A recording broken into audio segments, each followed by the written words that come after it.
¿Qué pasa to the pack? It is Pack here.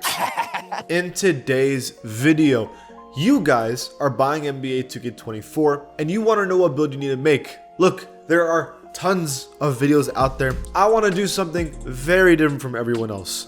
I'm not going to tell you what build you're supposed to make. I'm going to give you advice because this year is weird and the truth is we have no clue what's good and what's not good. You're about to spend 70 bucks on 2K and then probably another $100 just to get your build to a 99 when it's time. That's a lot of money and most people can't afford to make another build. I want to give you the safest build you could possibly make on day one. Because here's the truth. We didn't get access to signature animations, we didn't get access to signature jump shots, and on top of it all, we didn't get to see which badges were being popped up when we were testing our builds, so we don't even know what badges are good and bad. That's just the truth. So if I were to sit here and tell you this build is broken and that you need to make this build, I would be lying to you and that'd be dishonest, and I'm not trying to do that to you. So what I'm going to do is I'm going to give you advice on how the build system works and what you should make day one. Disclaimer, this is only for guards and technically small forwards. That's it. I am not making builds for power forwards or bigs at all because that's just not really how I play. So I couldn't give you good advice on it. Let's get it started. Here is the build itself. Straight up, I'm going to go through every attribute and every badge on, in my opinion, the safest build. It is going to be a small forward, 6'6", 198 pounds, and 6'11" wingspan. You can tweak these things here and there. It actually lets you tweak things without changing too much. Position-wise, here's the issue, is that I didn't record this build with a point guard. I only made it small forward, so I don't know if making it a point guard will change anything. So just to be safe, you can make it a small forward. I really think it doesn't matter because the position itself doesn't matter as long as you know where you're going to play. Your close shot is going to be a 52. Your driving layup is going to be a 72. Your driving dunk is going to be an 86 and the standing dunk 31. The badges you get are pretty straightforward. You get posterizer on silver and slithery finisher on silver. These are awesome badges to have in general. You get precision dunker, aerial wizard on gold, bunny, spin cycle, and two-step, which lets you do good animations that can get you open. They're underrated. You get some pretty good finishing stuff. So in terms of slashing, although you're not going to get these crazy contact posters, you do get the pro contacts with the vertical at 75. So you have posterizer on silver and you get good contacts, which is at least good enough to not be a liability slashing. Let's talk shooting. In terms of midi, you're going to have a 71 in three-point shot, an 86, and then a free throw, a 61. In terms of badges, you get Agent 3 on silver, which is completely good enough. You get Blinders silver, Deadeye silver. The only issue is that you only get limitless range on bronze. And before you think that's not good enough, I want to clarify, it is really, really hard to get limitless range on anything higher than bronze. That being said, in my opinion, it is still completely doable to hit long range shots as long as it's in a standing position. So you should be fine. It's just, you're not going to be able to do these like crazy shot creation shots from super deep. Catch and shoot on gold, which is essential. Corner specialist on gold. Green machine on silver. Space creator silver. Claymore gold.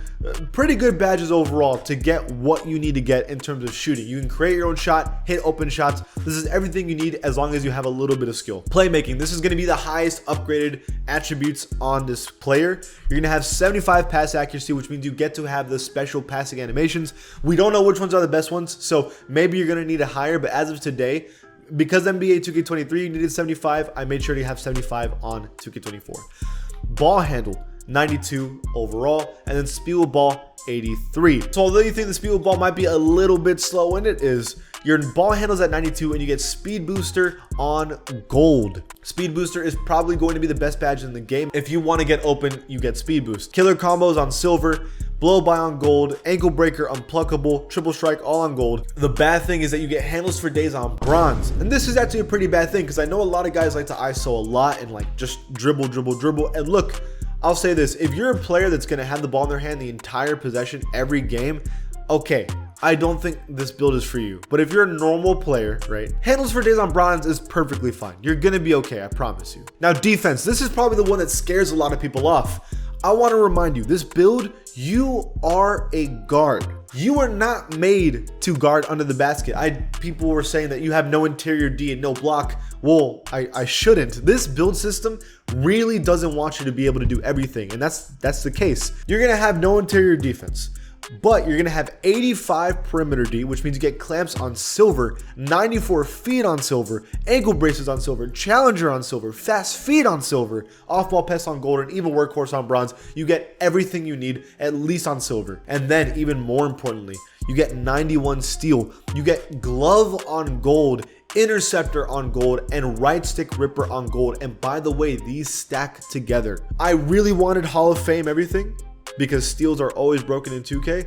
However, if you want 99 steel, you have to sacrifice way too much, and it wasn't worth it. So I made a 91 steel and get gold everything. You're not going to get as many rips as you want, but with right stick ripper, it might actually help you. You're gonna get no block, no offensive rebound, and only 40 rebound. So you won't be able to rebound, and you won't be able to stop anything under the basket. And I know that scares a lot of people off, and this is my advice to you. If you really want better defense, use this build and then play around the attributes to add more defense in what you want. Sacrifice some stuff. If that's what you want, hey, do it. This is a template that you can go off of.